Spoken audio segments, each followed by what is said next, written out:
आप सबको मेरा प्रणाम। मैं हूं रुद्रशेखर जोशी। केसरी नंदन आध्यात्मिक यूट्यूब चैनल में आप सबका स्वागत है। आज हम इस वीडियो में जानेंगे श्री हनुमान जी के पिता केसरी पूर्व जन्म में कौन थे, उन्हें किसने शाप दिया था, कहाँ तपस्या की और शिवजी ने उन्हें क्या वरदान दिया। पूर्व काल में महाराज केसरी सिंह नाम का एक राजा था। उन्हें शिकार करने का शौक था। ऐसे ही एक दिन उन्हें हरिणों का झुंड दिखाई दिया। वह उनके पीछे भागने लगे। सभी हरिण तो भाग गए, लेकिन एक हरिण को उनका बाण लग गया, इसलिए वह मंद गति से चलने लगा। जख्मी होने के कारण उनके पांव से खून बह रहा था। यह दृश्य एक ऋषि पुत्र ने देख लिया। वह मतंग ऋषि का आश्रम परिसर था। उस ऋषि पुत्र ने मतंग ऋषि जी से यह बात कही थी। तब तक तो हरिण भी वहां तक आ पहुंचा और उसके पीछे पीछे महाराज केसरी सिंह भी आ पहुंचे। वह हरिण तक पहुंचने से पहले ही मतंग ऋषि जी ने उन्हें रोक लिया। यह मेरा आश्रम परिसर है और यहाँ यह हरिण अब मेरे शरण में है। तुम तो इन्हें ले नहीं जा सकते। एक हरिण की हत्या करने का तुमने अपराध किया है, उसका दंड तुम्हें अवश्य मिलेगा। तब महाराज केसरी सिंह ने कहा, हे मतंग ऋषि, आपका आश्रम जिस स्थान पर है वह भी मेरे ही राज्य में आता है। दूसरी बात, हम तो क्षत्रिय राजा है। शिकार करना हमारे लिए तो कोई अपराध नहीं है। इसलिए यह हरिण मुझे दे दो। और जोर जोर से हंसने लगा, जिससे ऋषि का क्रोध और बढ़ गया। ऋषि ने फिर से कहा, मैं तो तेरा अहित नहीं करना चाहता, इसलिए कुछ अनर्थ घटित होने से पहले तू यहाँ से चला जा। इस आश्रम में राजा और रंक दोनों समान है, और तू तो राजा होकर भी इस आश्रम में हमारा अपराधी है। महाराज केसरी सिंह हंसने लगा, तुम मेरा क्या अहित करोगे? मुझे हरिण दे दो, मैं निकल जाऊंगा।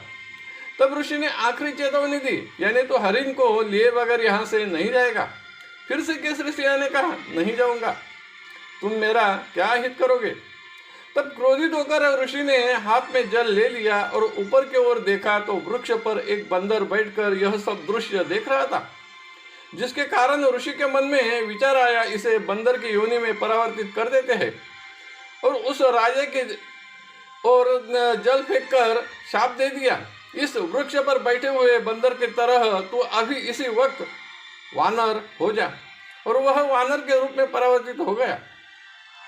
तब मतंग ऋषि जी की उन्होंने क्षमा मांगी। मतंग ऋषि जी ने कहा, मैंने तुझे चेतावनी दी थी, लेकिन तूने तो हंसकर मेरा मजाक उड़ाया, और अब दिए हुए शाप का परिणाम तो तुझे भुगतना ही पड़ेगा।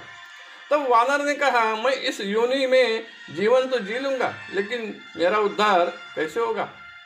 ऋषि जी ने कहा, यह तो मैं बता नहीं सकता, लेकिन तुझे अगला जन्म अच्छा ही मिले, इसके लिए भगवान शिव जी की तपस्या करनी होगी।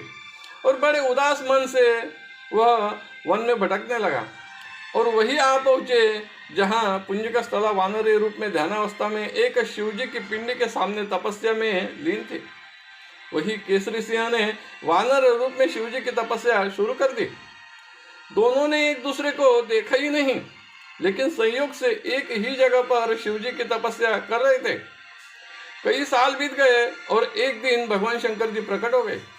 दोनों ने आंखें खोली और भगवान शिव जी को प्रणाम किया। तब भगवान शिव जी ने कहा, तुम दोनों ही वानर रूप में हो और दोनों को शाप देने वाले एक ही ऋषि है, मतंग ऋषि। हे भगवान शिव जी, हमें तो इस जन्म में यह ज्ञात नहीं, लेकिन इस वानरी रूप से हमारा उद्धार करो, यही हमारी कामना है। भगवान शिव जी ने दोनों को उनका पूर्व जन्म का रूप दे दिया। दोनों ने एक दूसरे को देख लिया। तब भगवान शिव जी ने कहा, तुम्हारी तपस्या का फल यही है कि वानरी रूप से तुम्हारा अब उद्धार हो गया। अब मैं वरदान देता हूँ कि अगले जन्म में तुम दोनों पति पत्नी होंगी। पुंजिका स्थला का नाम अंजना ऐसा होगा और महाराज केसरी सिंह का तुम्हारा नाम केसरी ऐसा होगा। अंजना कुंजर के घर जन्म लेगी और केसरी वासुकी के घर जन्म लेंगे। उस जन्म में भी आपका ऐसा ही संयोग से युवावस्था में मिलन होगा और अपने माता पिताओं के सहमति से विवाह होगा, और आपको मेरे ही अंश से एक पुत्र होगा। वह तीनों लोकों में अपना नाम उजागर करेगा और ऐसे पुत्र के माता पिता होने का सौभाग्य आपको प्राप्त होगा। यह सुनकर दोनों ही बड़े आनंदित हो गए। तब भगवान शिवजी ने कहा, अब मेरा नाम लेते हुए इस वानरी रूप के जन्म को त्याग कर दो। और दोनों ने प्राण त्याग कर दिया और स्वर्ग में चले गए। शिवजी अपने स्थान पर चले गए। आपको यह कथा अच्छी लगी तो जरूर लाइक करें, शेयर करें और वीडियो के नीचे सब्सक्राइब शब्द पर जरूर क्लिक करें। धन्यवाद। नमस्कार। जय केसरी नंदन।